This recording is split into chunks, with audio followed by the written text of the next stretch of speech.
What is going on, guys? Welcome back to the channel, and today we will be reviewing The Batman. This is a review that I've been looking forward to making for a very long time. The Batman has been my most anticipated movie for past 2 or 3 years, ever since it was announced. It's directed by Matt Reeves, it stars Robert Pattinson and Zoe Kravitz, and it tells the story of a very broken Batman. He's only been Batman for 2 years and feels that he hasn't made a difference as Gotham continues to seemingly get worse and worse. When the Riddler, a sadistic serial killer, begins killing key political figures in Gotham, Batman is forced to investigate the murders in pursuit of the truth behind the Riddler's plan and unmask some dark secrets held in Gotham City. When it comes to the previous Batman films, the only ones that I really love are Nolan's.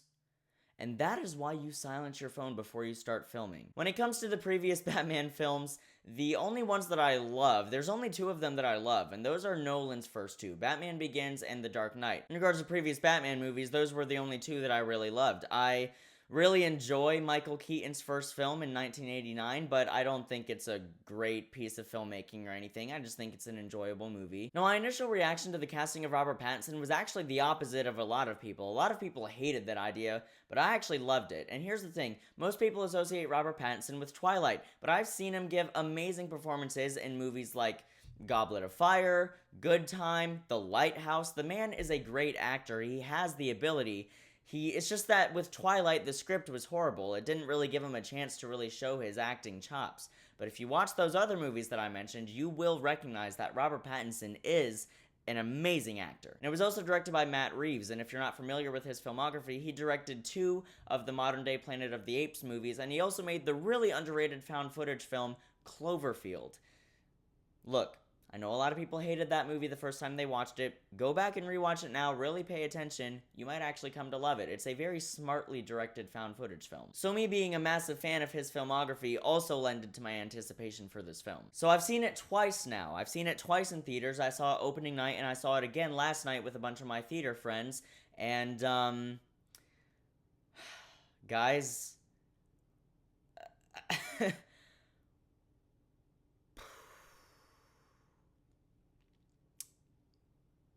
yeah, this is the best Batman film ever made. And I am so happy to say that because I've been looking forward to this movie for so long, and the fact that it actually was this good is just the most fulfilling thing ever. This is the best Batman film ever made. Look, I love Batman Begins. I love The Dark Knight.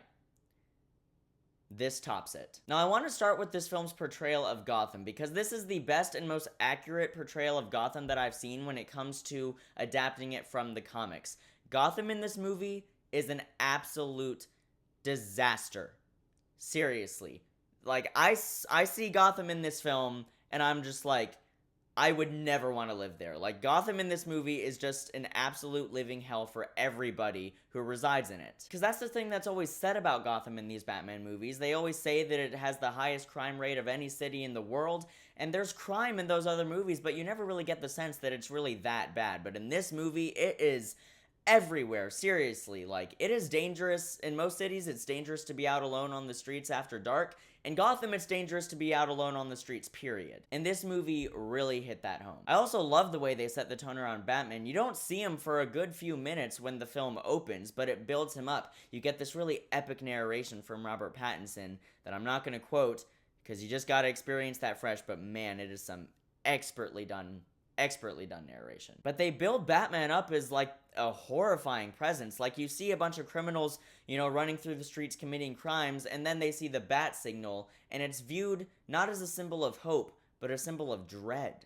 And you see criminals like looking down dark alleyways, just looking in the shadows where things are obscured, just wondering like, is the Batman there? Is he there? I don't know. Like, they're just wondering like, maybe he's there, maybe he's not. That was brilliant. It made you like fearful of Batman in this movie, which I loved. Also, the score is absolutely fantastic. Michael Giacchino always composes great scores. He's one of my favorite modern day composers. I'm sorry, I just caught a glimpse of myself in the viewfinder, and I really don't like the way my hair is looking right now. There we go. Is that better?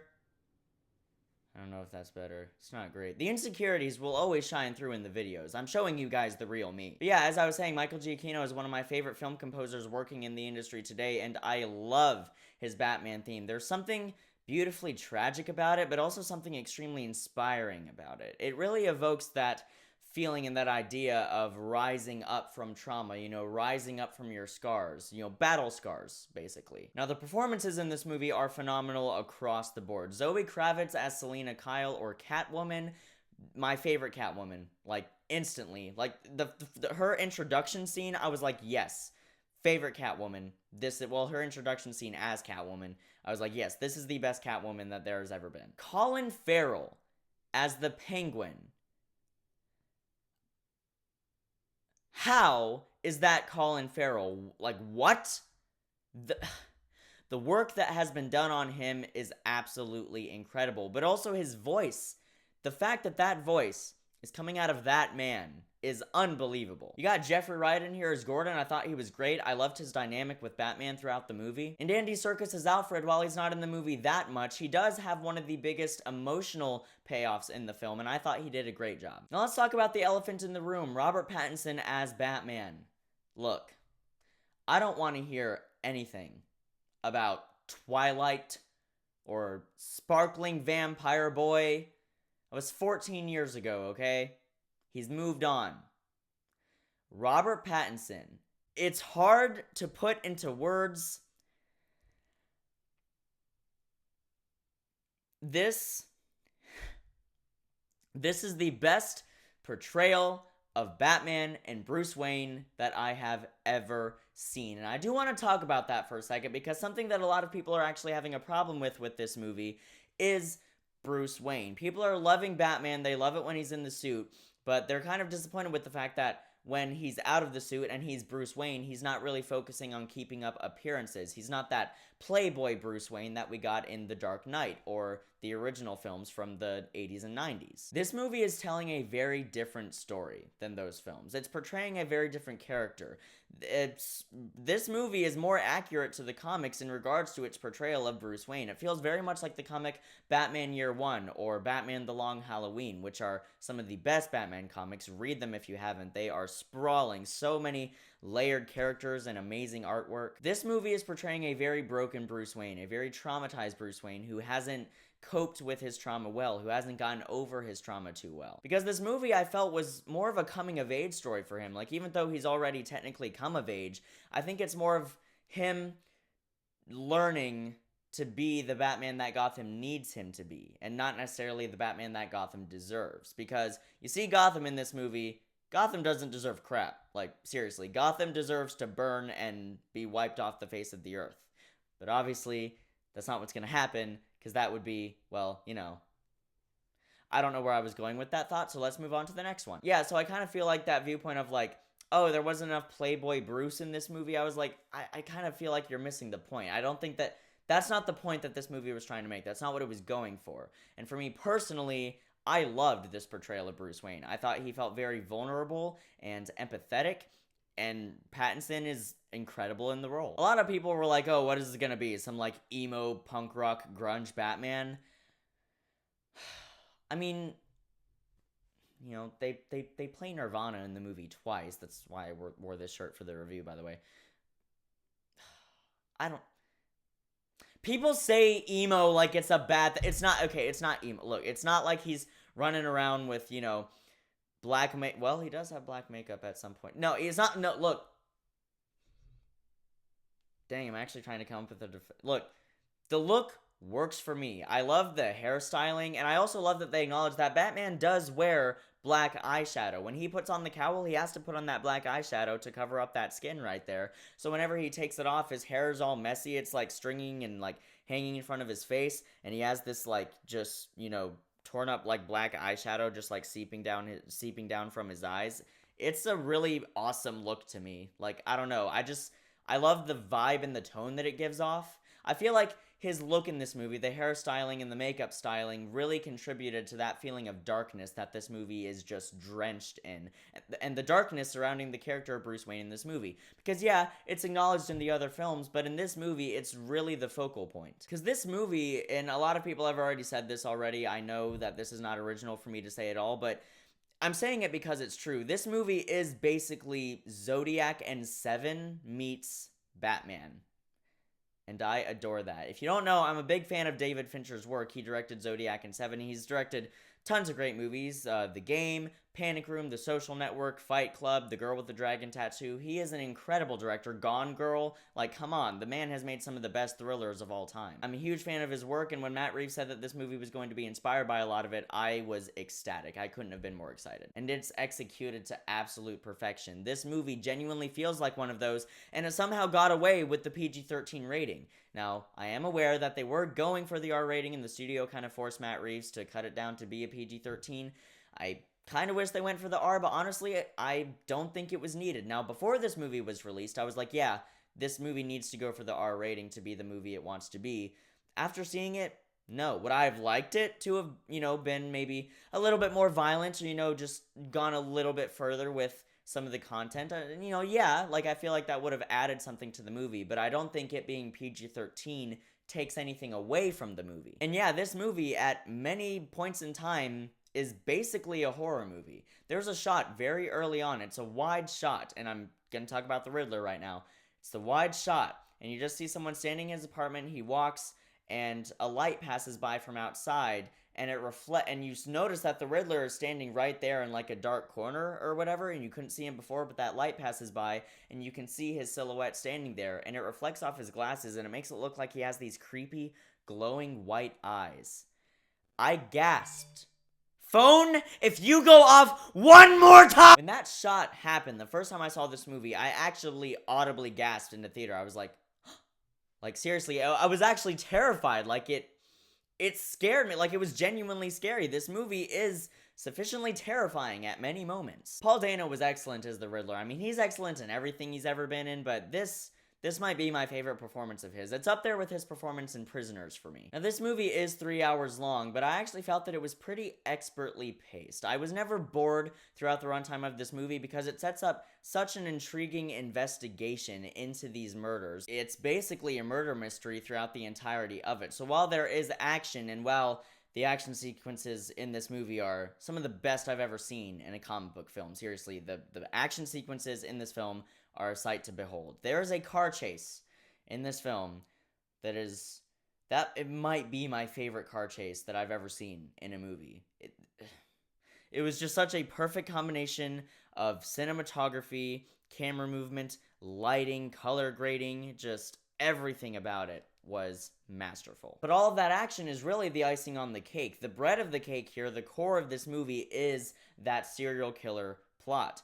And like I keep on saying, and you're tired of hearing me say it, it is extremely well executed. It is very intriguing. You will not be able to take your eyes off the screen. The buildup of this movie into the third act is just absolutely perfect. Every scene feels perfectly placed. It feels necessary to the story, like a necessary progression, and it leads to a climax that just had my jaw on the floor. Like, I can't even really, like, describe. Oh, man, this kind of blew me away, guys.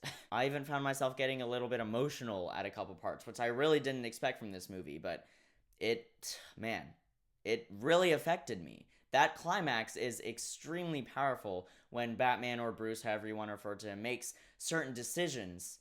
I don't want to spoil anything, obviously, but man, it just right there, guys. Hit right there. And that was one of the biggest takeaways of this movie for me. That journey that Bruce Wayne goes on. His arc in this film. So well done. That third act and that finale just feels heavy and complex, layered, and just epic. And seriously, this movie's 3 hours long.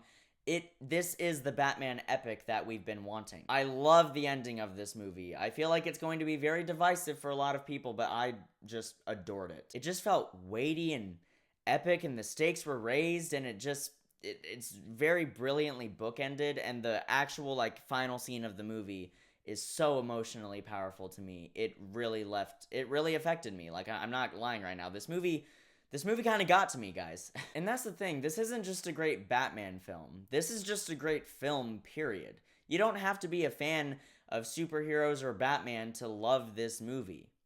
It just works as its own masterfully crafted film. And I do want to mention really quick, since I talked about the emotionally impactful aspects of the movie, Catwoman's subplot in this film is an extremely impactful aspect of the movie.